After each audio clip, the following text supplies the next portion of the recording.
Yeah, I thought it was fun. I thought we got to elaborate a little more on our characters and see them develop a little bit more through the course of this movie, and I think that happened pretty naturally through the discourse in the movie between us as teammates. We kind of push each other's buttons, and that organically just kind of grows from there. For me, you know, jumping back into Hail Caesar was like, you know, it's like we never left.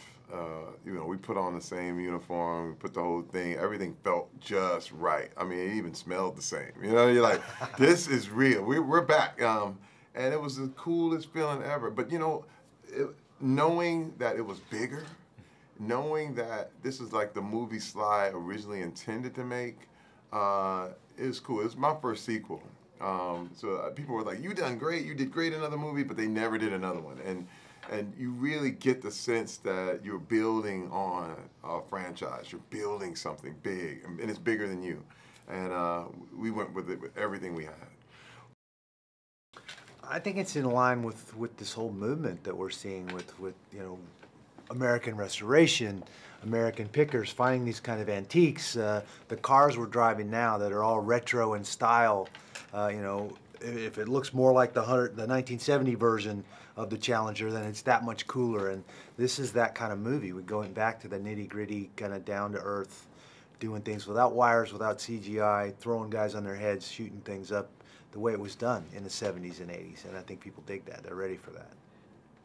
Well, I think it's also, you know, I brought this up earlier, that, you know, you have a car now, you got all the bells and whistles, you got the whole thing, but imagine what it was like to have the first car. Like, no one ever saw it before. No one ever knew what it looked like. And when you're talking about all these action stars, they created the genre. They created what you now know as action.